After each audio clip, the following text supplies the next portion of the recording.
sur les composantes de l'économie locale, il y a des questions de fond qui se posent. Là encore, il y a beaucoup de faux amis.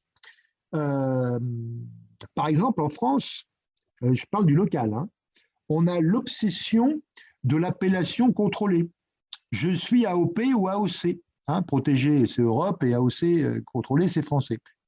Alors moi, ça me fait sourire, c'est un truc qui me fait sourire, parce que l'information tue l'information. Le trop d'AOC tue l'AOC. Est-ce que vous vous rendez compte, par exemple, moi j'ai travaillé là-dessus, que les vins d'Auvergne, ils sont contents parce qu'ils ont une AOC, que les 25% ont eu une AOC. Alors on est vachement heureux. Et bien quand vous discutez avec eux, vous dites, mais c'est important, pourquoi? Vous vous attendez pour augmenter le prix de la bouteille. Non, parce qu'on va exporter. Non, mais restons sérieux. Ce sont des vins de pays. Mais le problème de ça, c'est d'accepter d'être du pays. Vous voyez ce que je veux dire? Et donc, derrière, il y a plein de choses qui sont mal parties. Le vin de Buzet, par exemple, dans le sud-ouest. Ben, le vin de Buzet, vraiment, c'est un vin qui connaît beaucoup de difficultés parce qu'il a parié sur ces questions d'exportation. C'est-à-dire sur le contraire de l'économie locale. La consommation n'était pas sur place, la consommation était à l'extérieur. Alors, je dirais pourquoi pas, mais en tout cas, c'est un vrai problème. Ensuite, il y a un autre problème sur les questions de fond. Alors aujourd'hui, on va y être confronté. Aujourd'hui, on est entre 6 mois et 1 an d'avance pour faire des travaux dans une maison aujourd'hui. Et vu le boom immobilier qui se fait, on n'est pas sorti de l'auberge. Donc en fait, ça signifie quoi? Ça signifie que quand on parle d'économie locale, nous ne sommes toujours pas capables de prévoir et d'avancer sur ces problématiques de formation des artisans. Et ce n'est pas uniquement des artisans pour la maison, c'est aussi tout le personnel pour ce qu'on appelle les services à la personne. C'est aussi tout ce qui est la culture. Euh, c'est aussi comment satisfaire les questions d'autonomie alimentaire, d'autonomie énergétique. Comment on va faire? C'est aussi la question comment est-ce qu'on peut capter la force financière locale. Alors, le Crédit Agricole nous explique que c'est une banque locale et qui réinvestit localement. Bon, ça reste à voir et réinvestit chez certains agriculteurs. Mais vous voyez ce que je veux dire? Qu'est-ce qu'on fait de cette finance locale? Comment on fait? Alors, je vais y revenir avec les questions de monnaie locale, mais pas uniquement. Alors, la vraie question de fond pour moi, en dehors de tout ça, c'est comment on implique les citoyens. Alors, ça a l'air simple hein, comme question. Il suffit de se mettre autour de la table, autour d'un projet. Ben, ce n'est pas aussi simple. Comment on implique les gens? Comment on fait, par exemple, sur un problème de souveraineté énergétique du territoire ou de création d'une coopérative, comment on fait pour construire le projet et pour amener ça? En fait, c'est vachement dur parce qu'on part tous d'univers, comment vous dire, d'univers, je veux dire pédagogique, d'univers personnel, individuel, différents, avec des optiques différentes. Comment on fait pour faire du lien commun? Les Allemands y arrivent, hein, les Anglais aussi, lorsqu'ils font du développement local, presque les Italiens aussi d'ailleurs. C'est les gens qu'il faut citer. En Europe, c'est eux qui réussissent le mieux. Mais c'est très important ce que je vous dis. Aujourd'hui, quand vous parlez d'Avignon, vous ne pouvez pas parler d'Avignon sans parler de la culture. Lorsque vous parlez du Diois, vous ne pouvez pas parler, et pourtant le Diois, attention, hein, il y a 20 ans ou 30 ans, c'était quand même une région, c'était un désert. Vous ne pouvez pas parler de cette région sans parler du bio. C'est des vraies questions. Comment impliquer? Alors après, je vais vous donner quelques définitions qui sont importantes, où là encore, on se trompe beaucoup. Pour la petite anecdote, moi j'ai été dans mon travail dans le Cantal, et il y a vers Aurillac, et il y a un maire qui me dit, mais monsieur Farinelli, l'important c'est qu'on fasse venir une usine. Alors le truc, c'était vraiment un désert. Hein. Et ben, je lui dis, oui, mais où seront les ouvriers? Vous allez faire venir d'où? Et là, grande question, c'est-à-dire on a le rêve de vouloir mettre des usines, mais où vont être les ouvriers et les ouvrières? Qui va être à l'intérieur? Ça, c'est une vraie question. Alors que nous avons des leviers assez extraordinaires. Le premier, c'est ce qu'on appelle l'économie résidentielle. Je ne vais pas vous cacher qu'une des villes les plus riches de France, c'est Cannes. Cannes, il n'y a pas d'entreprise. À part les festivals, il n'y a pas d'entreprise. Il n'y a pratiquement rien. Voilà. Mais comment ça vit? Simplement parce que les gens vivent là. Les gens vivent là, habitent là, dépensent leur argent là. Je prends l'exemple de Cannes exprès. Mais la première économie, c'est celle de la résidence, c'est celle de l'habitat. La seconde économie qui n'est pas loin, On appelle ça l'économie présentielle. C'est l'économie de la présence. L'économie de la présence est un petit peu différente. Vous n'y habitez pas à l'année, mais vous venez en touriste ou vous venez faire des travaux. L'auberge de Saint-Aubin, par exemple, a vécu pendant des mois et des mois et des mois avec les gens qui faisaient l'hôpital local à Bourbon. Aujourd'hui, des gîtes à Saint-Aubin, je prends ça parce que j'y vis et je connais un petit peu plus, vivent parce qu'on installe la fibre. Je n'ai pas dit que j'étais pour ou contre, ce n'est pas ce que j'explique. Mais depuis des mois et des mois et des mois, les gîtes sont pleins à cause de ça. Lorsqu'un gîte est plein, c'est de la présence. Et les gens qui sont là donnent leur argent. Lorsque vous avez 4700 personnes qui viennent en thermalisme, ces 4700 personnes à Bourbon rapportent. Ils permettent de louer des apparts, ils permettent les restos, ils permettent des achats. Et ça, cette économie présentielle, si on se mettait à en faire la somme, mais on n'a pas les chiffres, je vais vous dire où on a les chiffres par contre, serait infiniment supérieure, une fois de plus, à la vente d'hectares et d'hectares et d'hectares de production de blé. Les chiffres ne sont pas ici, mais ils ont été étudiés par l'Université de Grenoble, et donc vous trouvez les chiffres notamment pour le Dauphiné. Ils ont envoyé des étudiants là-bas qui sont restés pendant un an et qui ont étudié ça. C'est énorme. Après, vous avez une autre économie locale dont on ne parle pas. On n'en parle pas parce qu'on ne la développe pas. C'est l'économie de l'entretien, voire circulaire. Ça pose quand même problème. Je veux dire, lorsque vous achetez une voiture, mieux vaut acheter une Renault, enfin, je ne fais pas de pub, hein, j'explique. Vaut mieux acheter une Renault et une Citroën parce que vous allez faire réparer sur place si vous êtes en panne. Si vous achetez autre chose, il faut aller à 35 ou 40 km de là. Donc en fait, toute la notion qui va être, et d'ailleurs, les grandes marques de mécanique agricole le savent. Hein. Un côté, vous allez avoir Deutz, de l'autre côté, vous allez avoir Renault. C'est ça les grandes marques. C'est ce qu'ils font. Donc en fait, si on va beaucoup plus loin, bah, avant il y avait un réparateur de vélo à Bourbon, il n'y est plus. Comment on répare tout ça? Et ça, c'est quelque chose d'extrêmement important. Après, il y a un autre point qui est un point capital, dont on ne parle jamais, jamais, jamais. Je vous donnerai le titre en fin de parcours, c'est ce qu'on appelle l'économie vernaculaire. Alors le mot vernaculaire, évidemment, veut dire campagnard, veut dire agreste, veut dire rural. Mais dans la réalité, Ivan Illich, très, très, très, très grand écrivain et penseur des années 70-80, pour lui, le vernaculaire, c'est tout ce qui ne dépend pas de l'économie de marché. C'est tout le monde associatif, c'est tout ce que nous faisons, nous, dans nos maisons comme travaux, c'est tout ce que nous faisons, nous, pour les autres.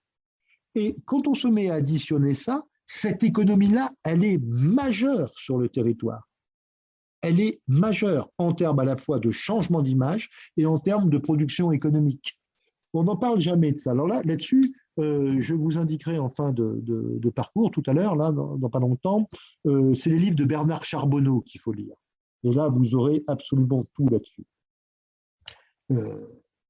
On va passer au point suivant sur la méthodologie que j'ai appelé aller voir ailleurs ce qui se passe. En fait, quand j'avais des cours à la fac sur ce sujet-là, la définition, ce n'était pas celle-là, c'était sortez le dimanche. C'est-à-dire, allez voir ailleurs de ce qui se passe. C'est quand même extraordinaire d'être auto-centré à ce point-là et d'être complètement aveugle sur soi et sur les réalités. Alors, le truc traditionnel, donc les médecins et les scientifiques le savent, c'est d'abord de commencer par un diagnostic. Hein, on commence par un diagnostic. Alors là, par contre, ce n'est pas d'une grande évidence. Un diagnostic, on va se dire, ben voilà, je vais regarder ce qui se passe. Dans la réalité, ce n'est pas simple. D'abord, il faut faire attention à l'objectivité de celui qui va établir ça. C'est-à-dire que quand on fait un diagnostic, très souvent, ce sont les collectivités qui le font. Une petite parenthèse, les collectivités, elles pratiquent le développement territorial, elles ne pratiquent pas le développement local. Le développement territorial, ces braves gens vont décider, parce qu'on les a élus soi-disant sur une liste ou sur un programme, enfin ils le pensent en tout cas, ils vont décider d'un certain nombre de pratiques. Par exemple, moi quand j'étais en poste, c'était ça, je vais caricaturer. Nous allons aider sur ce programme-là que les jeunes entre 20 et 25 ans, ben, à 19,5 ou à 25,5, ce n'est pas la peine, hein, en situation difficile, qu'est-ce que la situation difficile, mais qui voudront, par exemple, avoir tel type d'emploi. Donc, en fait, on n'aidait pas grand monde. Vous voyez, la différence, c'est ça, c'est-à-dire que je vais mettre des subventions, et ces subventions doivent aller dans l'esprit que j'ai. Monsieur Wauquiez, lui, a dit, je ne veux plus d'environnement, je veux la chasse. Donc, il a pris l'argent de l'environnement, il y a 6 ans, et il l'a mis sur la chasse. C'était une orientation qui était donnée. Vous voyez, c'est ça qu'il faut comprendre. Ça, c'est du développement territorial. Le développement local, c'est celui des citoyens. C'est par exemple les gens que 3B a invités il y a maintenant malheureusement 2 ans sur une société, une coopérative qui avait décidé de mettre des panneaux photovoltaïques et de faire des centrales d'énergie sur le marché à Vichy, par exemple. Vous voyez, ça vous êtes dans le développement local. Il n'y a pas que ça comme exemple, hein, mais c'en est un. Donc, bien se méfier de qui fait le diagnostic. Très souvent, vous allez avoir des cabinets qui vont vous faire du copier-coller. Or, ça, ce n'est absolument pas possible. Deuxième point, la période que nous venons de vivre avec notre président de la République n'a pas facilité les choses. Ce n'est pas du tout une question d'orientation politique, ce que je vous dis. C'est une question de méthodologie. Lorsqu'il a fait les fameux grands débats, qu'est-ce qu'on en a retenu? De la causette, de la causette, de la causette, il n'y a pas eu grand-chose derrière. La Convention citoyenne, qu'est-ce qu'on en a retenu? Pas 10%. Donc, ça veut dire quoi? Ça veut dire que quand on fait un diagnostic et quand on fait des propositions derrière, si l'institution dirigeante n'en tient pas compte, ça ne sert à rien. Ça, c'est le premier point dans le diagnostic. Deuxième point dans le diagnostic, alors là, je vais encore y aller, c'est que il faut apprendre à voir global, à voir transversal, mais non pas avoir, je vais jouer sur les mots, une attitude globalisante. C'est-à-dire que ma pensée est la seule qui est bonne, donc je globalise autour de ça, il n'y a que moi qui ai raison. Bah, ce n'est pas tout à fait comme ça que ça se passe. Je vais vous donner un exemple local. J'ai participé au nom de 3B à 3 jours et demi de réflexion autour de l'avenir du plan d'eau de Vieur avec la communauté de communes. C'était très bien, d'ailleurs, il n'y a rien à dire là-dessus. Sauf que à Vieur, plan d'eau, il y a un village de vacances. Et donc, dès le départ, la vingtaine de personnes et d'élus qui étaient là voulaient un village de vacances à Vieur.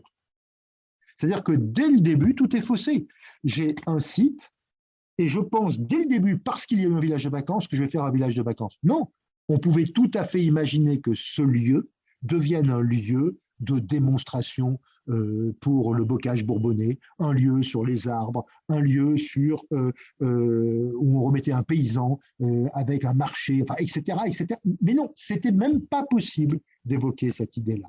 Et ça, je trouve ça absolument dramatique. Remarquez, je suis critique, mais moi, quand j'étais en poste, je ne comprenais pas au début toutes les stations-service qui fermaient à Clermont-Ferrand, parce que je bossais là-bas, je ne comprenais pas pourquoi. Moi, je pensais qu'il fallait les raser. Elles sont toutes aujourd'hui transformées en boulangerie.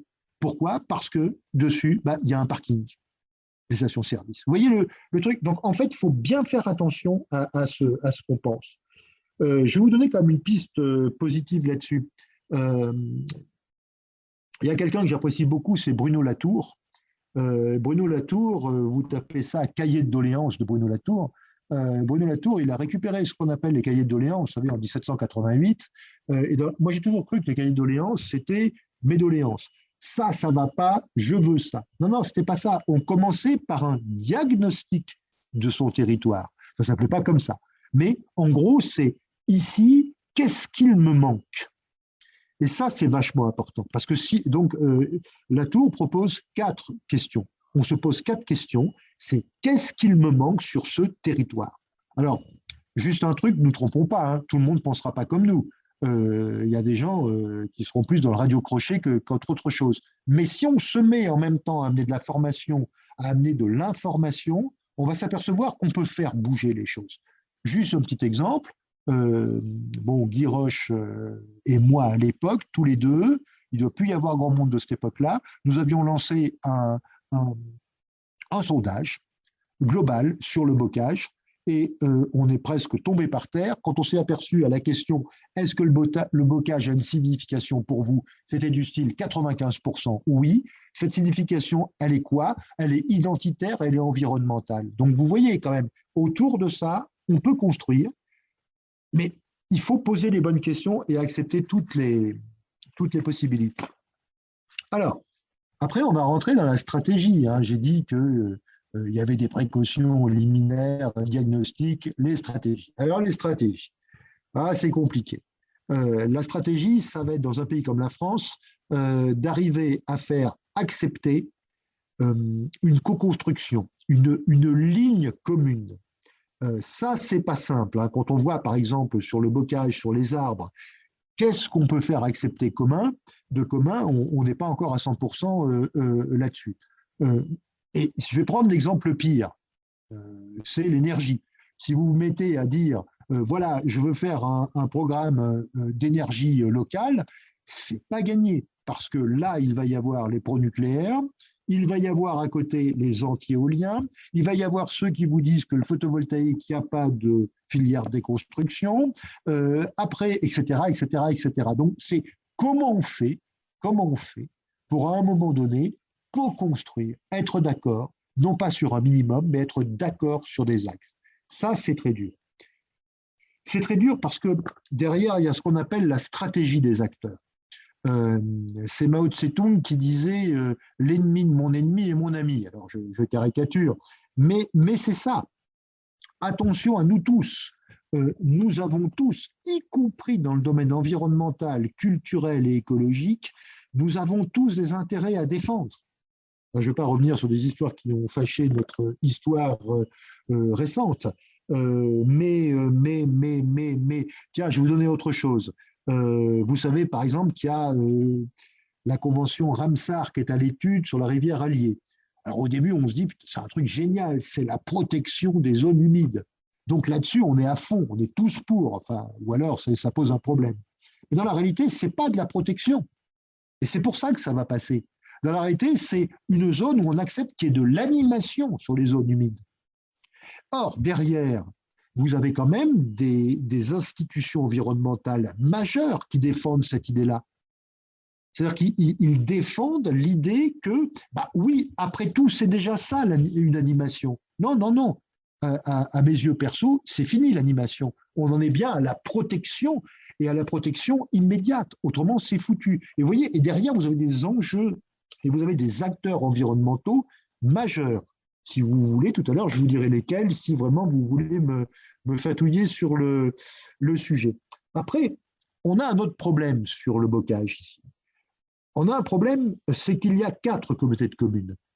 Donc, en fait, ce n'est pas un territoire. Le territoire, il est identitaire, mais pas le territoire administratif et politique. Donc, avant que ces 4-là puissent se mettre d'accord, alors que de toute façon, ils vont se vouer une haine étroite entre gauche, droite, centre et pas centre, c'est pas gagné. Du coup, c'est pour ça que vous avez notre présence. Vous avez la présence parallèle d'un tas d'associations et d'un tas d'acteurs. Et c'est là aujourd'hui où l'économie se passe pour bonne partie, au moins pour tout ce qui est économie dite de proximité. Je voudrais encore vous dire un truc sur les stratégies. Alors là, c'est quelque chose qui m'est revenu sans cesse pendant que je travaillais et que moi, je vis au quotidien et je ressens profondément. Quand on parle d'économie de proximité, quand on parle de petits producteurs, quand on parle de ceci, moi je pose une question. Où est la responsabilité partagée? Où est la responsabilité partagée? Est-ce qu'il suffit d'être producteur de ceci ou de cela? Ça suffit pour faire de l'économie locale ou de l'économie de proximité? Eh bien non, ça ne suffit pas. Ça, c'est quelque chose qui me permet à moi de vivre, peut-être, enfin de m'enrichir, je mets les guillemets, hein, mais de pouvoir vivre, mais en aucun cas je pratique l'économie locale. Ce qui pourrait me permettre de pratiquer de l'économie locale, c'est d'avoir un lien privilégié entre le consommateur et le producteur. C'est qu'est-ce que j'attends du consommateur et moi, consommateur, qu'est-ce que j'attends du producteur et quels sont nos liens. Et là-dessus, c'est pour ça que les AMAP, à l'époque, avaient révolutionné le monde, au moins le monde des produits de proximité. Et aujourd'hui, la MAP va plus loin, c'est-à-dire qu'elle se dit, il faut qu'on prenne des parts dans la ferme prenant des parts dans la ferme, on a cette responsabilité partagée. Ça, c'est important, hein. C'est important. Il ne suffit pas d'aller au marché vendre son produit 20%, 30%, 50% plus cher sous prétexte qu'on est bio, et puis c'est fini, on a fait l'économie. Non, on n'a pas fait l'économie. On a simplement mis de l'argent dans sa poche. Mais on n'a pas fait avancer du tout j'allais dire le schmilblick. Vous voyez, on n'a rien fait avancer du tout. Autre point là-dessus, dans la stratégie. Une des stratégies majeures aujourd'hui, c'est la stratégie coopérative et associative. Et c'est vrai que tout ce qui est d'ordre de l'ESS, c'est-à-dire de l'économie sociale et solidaire, tout ce qui est SCOP, tout ce qui est les SIC, hein, donc les sociétés coopératives à intérêt collectif, ou les sociétés ouvrières de production, il y en a de consommation d'ailleurs. Tout ça, c'est majeur. Pourquoi c'est majeur aujourd'hui? Parce que justement, le risque va être partagé, c'est un homme ou une femme, une voix. Et ça sert énormément, notamment aujourd'hui, dans la reprise des activités. On s'attend dans les mois qui viennent à minimum 30% des activités en France qui vont s'écrouler du fait du Covid, du fait de ceci ou de cela. Comment on rebondit là-dessus? Faut quand même savoir qu'aujourd'hui, 50% des agriculteurs ont plus de 50 ans. Comment on fait derrière eux? Et donc ça, toutes ces questions d'ESS nous permettent de rebondir. Et c'est vrai qu'en France, on est vraiment à la pointe. Il y a de plus en plus d'exemples là-dessus. Alors, juste quelques mots-clés. Juste quelques mots-clés quand on parle d'économie locale. C'est l'implication, j'en ai parlé tout à l'heure. C'est le financement local. Et c'est vrai que la monnaie locale, on a la chance d'en avoir une. La monnaie locale, je ne dis pas que c'est le truc total qui va tout, comment vous dire, tout résoudre. Je ne dis pas ça. Mais par contre, c'est un des éléments majeurs, et notamment en temps de crise. Et en même temps, c'est une redistribution de l'argent local. Après, il n'y a pas que. Bon, le monnaie local, c'est très bien. Après, il y a tout ce qui va être pool d'investissement ou pôle d'investissement local. Notamment, il y a un phénomène qui s'appelle les cigales. Et les cigales, c'est des gens qui mettent de l'argent et qui vont investir localement sur un projet. Il y a derrière tout ce qui est financement participatif. Donc oui, un des mots-clés, c'est de retrouver le financement local là-dessus, d'ailleurs, y compris de la part des banques. Dernier mot là-dessus, le réseau. Le réseau. Le développement local, c'est du réseau. Sans réseau, on ne s'en sort pas. Tout seul, on ne s'en sort pas. Ça, il faut vraiment le comprendre.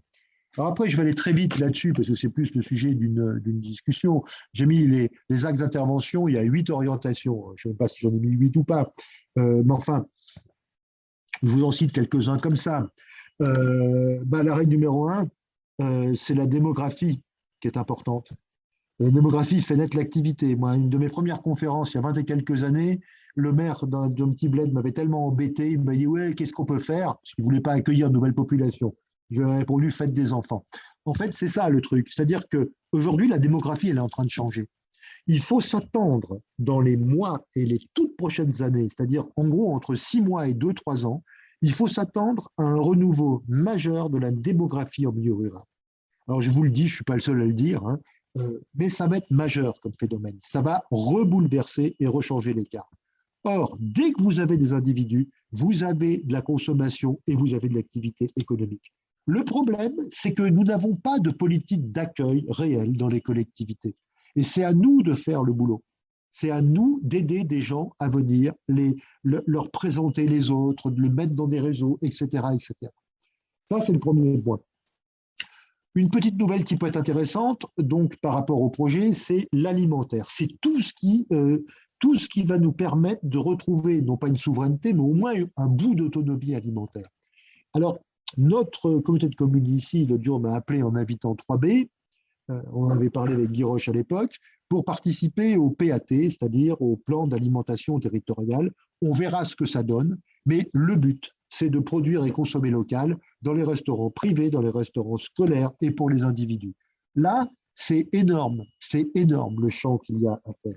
Sauf que, comme la Chambre d'agriculture n'aide pas, ne structure pas, c'est à nous, associations plus ou moins dédiées au biologique ou pas d'ailleurs, à le faire. L'énergétique, je ne vais pas trop insister là-dessus, mais bon, on l'a compris, hein, c'est qu'est-ce qu'on veut réellement. On ne peut pas toujours critiquer hein, le nucléaire si soi-même on ne fait strictement rien. C'est un peu facile quand même. Hein. Après, le chantier majeur qui vient avec l'alimentaire, c'est le climatique.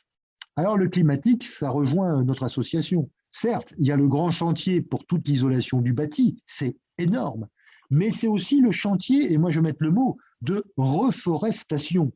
Et quand je dis reforestation, je trouve ça très sympathique d'aller critiquer l'excellent président du Brésil qui massacre la forêt amazonienne. Bien entendu que c'est bien. Mais enfin, dans le même temps, interrogeons-nous sur ce que nous, en France, nous faisons, d'ailleurs, y compris en Amazonie, en Guyane française, mais ce que nous faisons de nos forêts et ce que nous faisons de nos haies. Et ça, le problème de la climatisation par l'arbre et par la haie est quelque chose de majeur. Et je fais juste un clin d'œil, raison pour laquelle c'est intéressant d'avoir une pépinière de plants locaux. Hein, les plants que j'ai plantés chez moi il y a 17 ans quand j'ai acheté ici, je les avais pris par la mission haie. C'est des plants qui venaient de Pologne ou de Hongrie ou d'un truc comme ça. Voilà, aujourd'hui, on n'en est plus là. Autre point de développement, c'est tout ce qui va concerner la recyclerie, la ressourcerie, tout ce qui va être l'économie circulaire locale. Ça, je veux dire que ça soit la réparation d'électroménager, d'électronique, la récupération du bois, le relooking des meubles, tout ce qu'on veut, ça n'a pas d'importance, c'est quelque chose qui est majeur. Autre point, ça va être tout ce qui va être lié au tourisme d'apprentissage ou d'immersion. Oui, nous sommes dans une période de redécouverte des savoir-faire. Ça, il n'y a pas à sortir de là. On redécouvre les savoir-faire traditionnels, alors qu'ils soient culinaires, paysans, artisanaux, ce que vous voulez. On redécouvre aussi, enfin on redécouvre, là, ça fait un petit moment déjà, tout ce qui est lié à la santé et au bien-être. Et il y en a besoin. Alors après, juste un petit deux points, j'ai fini. Je suis toujours extrêmement triste de voir que lorsqu'on a des bâtiments libres, je pense à l'hôpital général de Bourbon, mais ce n'est pas le seul. Hein, l'ancien EHPAD, par exemple, au Monté, 5000 mètres carrés au Monté, 14 000 à Bourbon, si mes souvenirs sont bons. Vide. Allez hop là, il n'y a plus rien. C'était plus aux normes, vide. Pendant le même temps, on a des gens qui cherchent à créer une entreprise, mais qui n'ont pas de sous. Pendant le même temps, on a des gens qui veulent faire une activité, mais ils n'ont pas de sous. Est-ce que c'est si dur que ça d'imaginer qu'on va leur donner pour l'euro symbolique un espace? Alors, ce que je vous dis là, un petit peu comme ça, il y a beaucoup d'endroits en France où on le fait. Hein. Beaucoup d'endroits où on le fait. Il y a aussi beaucoup d'endroits où on met une maison à 1 euro. On la vend à 1 euro contre travaux, dans le nord de la France notamment. Donc en fait, toutes ces idées qui paraissent un petit peu Proudhon, vous savez, qui paraissent 19e siècle, non, c'est vraiment les idées d'avenir. Et les collectivités qui font ça et les gens qui se mettent là-dedans, il y a une chance. Dernier point, et j'ai fini, c'est qu'il n'y a pas de système local, il n'y a pas de système de proximité sans information. Nous mourrons ici, dans ce bocage, nous mourrons de la non-information. Nous ne savons pas ce qui se passe dans la commune d'à côté ou dans la Comcom d'à côté. Or, la richesse culturelle, la richesse agricole des producteurs est énorme, énorme, mais nous ne le savons pas. Et vous voyez, par exemple, moi j'habite donc à la limite, je dis bien à la limite, c'est à peu près à 500 mètres. Et bien, à 500 mètres de chez moi, je suis sur l'édition de Montluçon de la montagne. Et chez moi, je suis sur l'édition de Moulins. Bah, ça signifie que dès que je veux une info sur de l'autre côté, il faut que j'achète 2 journaux. Quoi. Vous voyez ce que je veux dire? Et en fait, c'est comment on fait pour mettre tout ça en réseau. C'est d'ailleurs une des idées sur laquelle 3B travaille. Je ne sais pas ce que ça donnera, hein, mais on travaille cette notion-là. Je termine juste un mot de conclusion. Alors là, c'est le mot du mot du mot. La conclusion, c'est que c'est à nous de jouer. Et puis alors maintenant, je vous écoute et si vous voulez, je peux vous détailler tout ce que je vous ai dit.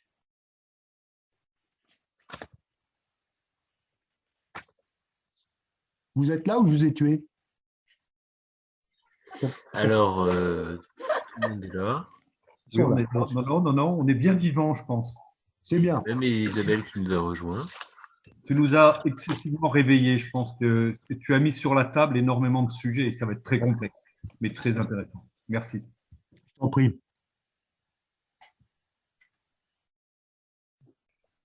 Je vous écoute parce que le problème, quand on dit des choses comme ça, si vous voulez, je peux vous donner des dizaines d'exemples un peu partout. Bon, là, c'est tracé comme ça au sabre. Mais alors, moi, j'aurais une question. Et je vais Ouais. m'arrêter là. Le sujet de ce stage, c'est la haie. Maintenant, après t'avoir écouté, tu as brossé une palette, mais gigantesque, de plein de facteurs, de plein de buts, de plein d'objectifs. Où et comment mettre la haie dans tout ça? Si on se focalise uniquement sur ce sujet. Voilà. L'attractivité. C'est quoi l'attractivité du territoire ici? C'est quoi l'attractivité? Pourquoi on a envie d'habiter là et pourquoi on a envie de venir ici? Pourquoi? Pour quelle raison? Eh bien, uniquement pour la nature, uniquement pour uniquement pour le bocage et pour l'économie et les gens qui sont là. Autrement, on va ailleurs. Hein. Alors, il faut bien, attends, je termine ma phrase. Oui, il faut bien comprendre que le bocage n'est en fait qu'une nature commune. C'était les deux tiers de la France. Je veux dire, on n'est pas en Haute-Corse ou on n'est pas dans les Alpes de Haute-Provence, on n'est pas dans les volcans. On est sur une nature commune, partagée, avec une trentaine d'essences d'arbres, d'arbustes, et c'est à peu près tout, d'accord, avec une certaine économie. Et c'est ça notre richesse. Et c'est pour ça qu'aujourd'hui, il y a un mouvement de fond démographique qui est en train de se faire. Les gens viennent au vert, les gens viennent dans ce qu'ils croient encore être protégés en termes de nature. Voilà, c'est ça, l'arbre, la haie, le bocage. Le bocage, c'est les haies qui sont connectées, ce n'est pas autre chose. Alors, concrètement, comment décliner ça au travers d'actions et de faits? C'est à toi de le dire, Thierry. Hein. Si tu as des projets, il faut les monter. On en a monté, juste un exemple. Je parle de moi, vous m'excuserez, mais je sais que chacun d'entre vous a le même genre de choses. Et toi, Thierry, comme tu es mon voisin, tu le sais très bien. Allez, 800 mètres à vol d'oiseau d'ici, un couple de Belges s'installe.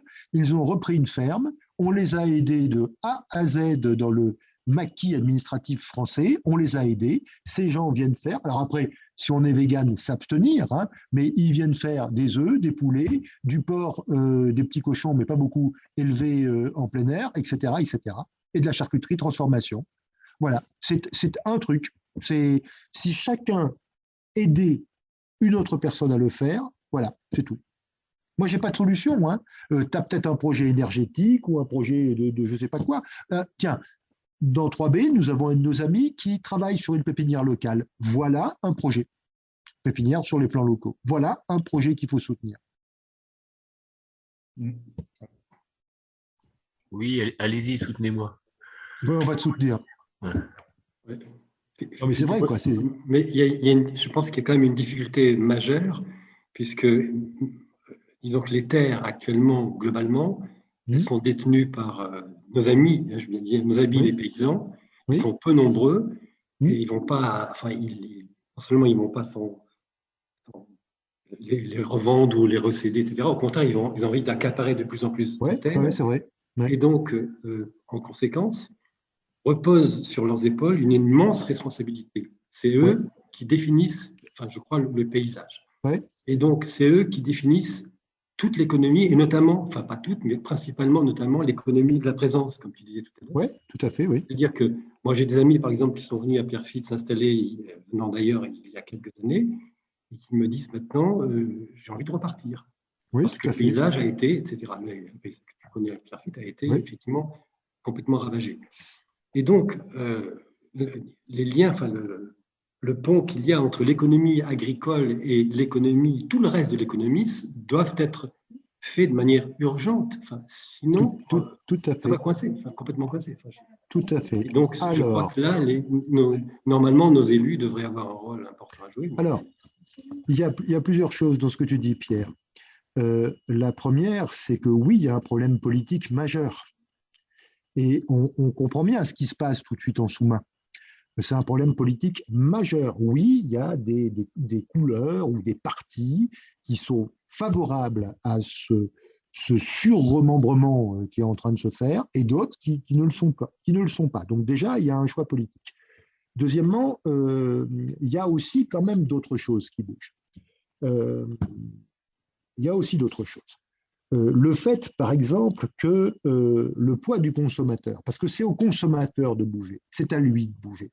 Je veux dire, le consommateur a imposé une partie du bio, hein, ce n'est pas les agriculteurs eux-mêmes, il ne faut vraiment pas se tromper.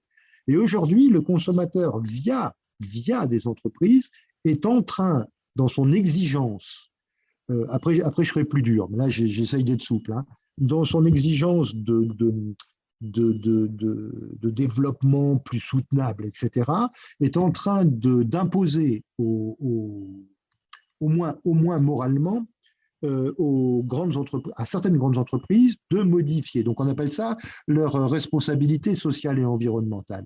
C'est-à-dire qu'ils se verdissent, ils tentent de repeindre en vert. Il n'y a jamais eu autant de grands opérateurs qui veulent planter des arbres. Il n'y en a jamais eu autant. Total veut mettre des sommes astronomiques pour planter des arbres.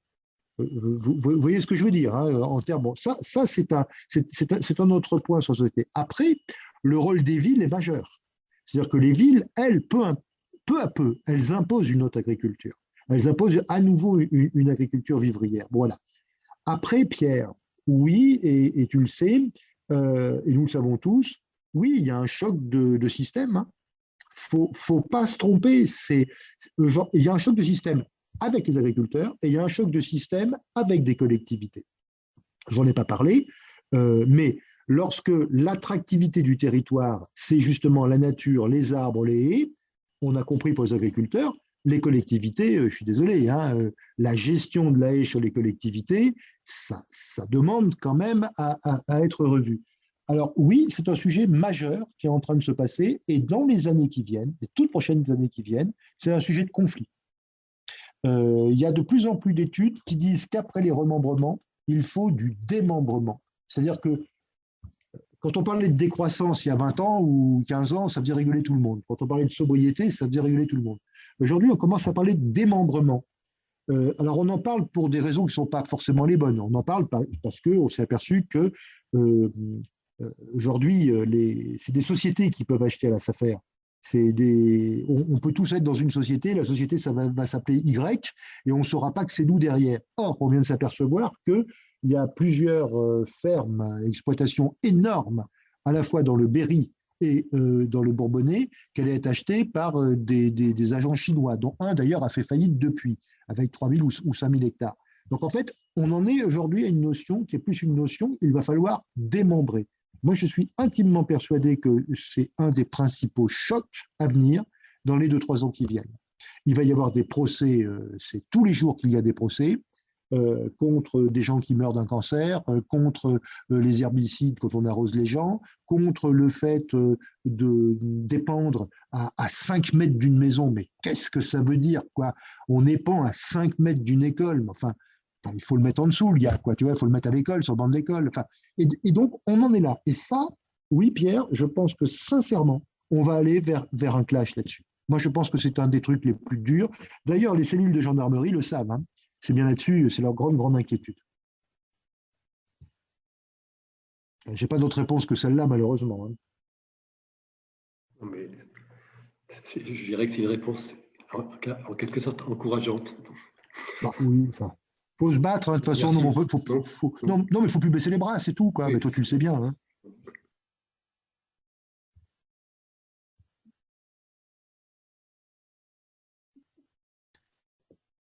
Bon, c'est l'heure de l'apéro et de la soupe, là, c'est fini. Il y a tellement de choses à dire, tu nous as servi tellement de choses de réflexion que moi, personnellement, je reste bouche bée, mais c'est évident qu'il y a énormément à creuser, il y a un maillage énorme à faire. Alors, Thierry, je pense que l'important, tu vois, c'est le seul message que j'ai essayé de passer ce soir, c'est ne pas avaler des couleuvres, quoi. Franchement, c'est cette notion de faux amis. C'est-à-dire que, franchement, il faut qu'on se pose des questions sur chaque acte économique. Et le fait d'ailleurs de se les poser en tant que consommateur résout beaucoup de problèmes. Hein. résout beaucoup, beaucoup, beaucoup, beaucoup de problèmes. Je vous donne une anecdote. Quand je bossais donc, au conseil départemental du Puy-de-Dôme, donc maintenant ça fait quand même des années, quand j'étais tout jeune directeur là-bas, j'avais été voir le président, je lui ai dit, dites-moi président, pourquoi est-ce qu'on ne boit pas du vin du Puy-de-Dôme? Oh, il est dégueulasse. Très bien. Je dis oui, mais à côté, on finance des producteurs. Ah, Bernard, essayez de faire un truc si vous voulez. Très bien. Moi et tous les autres, on a fait passer à peu près 90% du budget fêtes et cérémonies en 2-3 ans.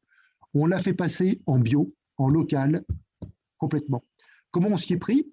On s'y est pris par le charme. C'est-à-dire qu'on leur a mis des produits qui ne savaient même pas que ça existait. On a été trouver les meilleurs vins locaux par des braves gens. On a embauché une nana là, qui était traiteur ou traiteuse, mettez ça au féminin si vous voulez, en bio, etc., etc. Et c'est comme ça qu'on s'en est sorti. Donc, en fait, c'est toutes ces questions-là qu'il faut arriver à faire avancer. Mais vous voyez, par exemple, le collège de Bourbon, je leur ai posé la question, pourquoi vous n'êtes pas local? Mais si on est local, monsieur Farinelli, oui, je vais très bien. Oui, nous achetons notre nourriture au supermarché de Bourbon. Donc, ils étaient locaux. Donc, à partir de ce moment-là, il faut complètement rapporter de la connaissance, rapporter de l'interrogation, rapporter de la philosophie, de la culture, ce qui manque, quoi, de l'intérêt, de la curiosité. Et ça, c'est notre rôle à nous tous. Un exemple encore sur Bourbon-l'Archambault. Il y a un hôpital général. Une toute petite partie est classée. Bon, peu importe. À côté de ça, plutôt que d'utiliser les bâtiments, non, la Comcom, la communauté de communes, fait son bâtiment ailleurs. On a voulu faire une maison de santé qu'on a imposée, mais on le fait ailleurs. Et donc, du coup, on reste avec une friche. On reste avec une friche. Et cette friche va rester pendant des années. Parce qu'on ne s'est pas posé la question de qu'est-ce que va devenir ce bâtiment. Vous voyez, c'est tout ça le truc. Voilà. J'aurais une dernière question, si je peux. Vas-y, après je vais manger. Oui, moi aussi. Si tu avais à comparer le bocage bourbonnais à d'autres régions françaises, ouais. Quels seraient les plus, les moins que tu pourrais… En termes de bocage? En termes de bocage? Vis-à-vis de justement, je dirais, quel est l'avantage par rapport à d'autres régions du bocage au niveau de nature? Alors, jusqu'à présent, à mes yeux, le plus beau bocage en France, c'était le bocage du Cotentin. C'était une merveille. Il est totalement attaqué par les mêmes raisons et les mêmes objectifs qu'ici, sachant que je n'ai pas parlé de tout, mais notre bocage est attaqué aussi par les immenses, comment on appelle ça, méthaniseurs à bois, est attaqué aussi, comme nous ici à Moulins, avec le pseudo-truc écolo là, des HLM de Moulins qui chauffent au bois, est attaqué par l'usine de cogénération de Commentry ou de Baillet, etc., etc., etc., etc. Donc en fait, le problème, quand je parlais d'économie de proximité, c'est qu'en face de nous, c'est en gros l'économie de la monstruosité. C'est l'économie du gros contre le petit, de Goliath contre David. C'est ça qu'il faut bien comprendre derrière. Surtout un combat de l'immédiat contre la pérennité. Voilà. Alors après, notre région est une région, le bocage bourbonnais est quelque chose de fantastique. C'est quelque chose d'encore remarquable. Avec ce que nous savons tous, et au niveau des conférences, maintenant on le sait tous, c'est un bocage sénescent, hein, c'est un bocage qui est vieux, c'est un bocage qui est maltraité, etc., etc. Mais il n'empêche, et il ne faut pas trop le dire aux agriculteurs, qu'il reste encore un très beau bocage. Donc, oui, il faut être fier de cette région-là. Par contre, cette région, elle a un avantage, c'est pour des raisons historiques, depuis maintenant une trentaine ou une quarantaine d'années, c'est la multitude de populations qui vient là. Cette population, elle a commencé, tout le monde le sait, avec les Steiner, hein, avec les écoles, l'école de la Motte notamment et tout autour, et c'est très vrai, et c'est quand même des centaines de personnes qui sont venues là. C'était une région extrêmement privée des Hollandais et des Belges. Bon, plus les Anglais, puisque avec le bordel du Brexit, ils ont beaucoup de difficultés. Voilà, donc en fait, c'est une région qui a beaucoup, beaucoup, beaucoup d'atouts. Mais par contre, elle a, à mes yeux, là j'y vais, hein, elle a à mes yeux un drame absolu, c'est les politiciens locaux. C'est des gens d'un autre temps. Comment est-ce qu'on peut encore me parler aujourd'hui du communisme rural, quoi? J'ai fait quelques études, j'avoue que j'ai beaucoup de mal. Ils ne savent pas ce qu'ils mettent derrière les mots, mais ils sont là-dessus. Comment est-ce qu'on peut avoir une droite comme on a? C'est-à-dire que lorsque quelqu'un à gauche va dire ça, celui de droite va dire exactement le contraire. Bon, attendez, mais ça, c'est pas dans toutes les régions de France comme ça, hein. On peut se mettre d'accord sur des projets. Vous voyez, c'est dans le département du Puy-de-Dôme, malgré toute la guerre qu'il y avait, oui, le département du Puy-de-Dôme était d'accord pour être UNESCO. On a été UNESCO. Vous voyez ce que je veux dire? C'est l'UNESCO, il n'est pas de droite, pas de gauche, pas de ceci, pas de cela. Mais donc en fait, c'est comment alors, à mes yeux, ça passe par tout ce qui va être les produits identitaires, les produits locaux, tous ces trucs-là. Ils ne peuvent pas faire autrement. Ils ne peuvent pas faire autrement.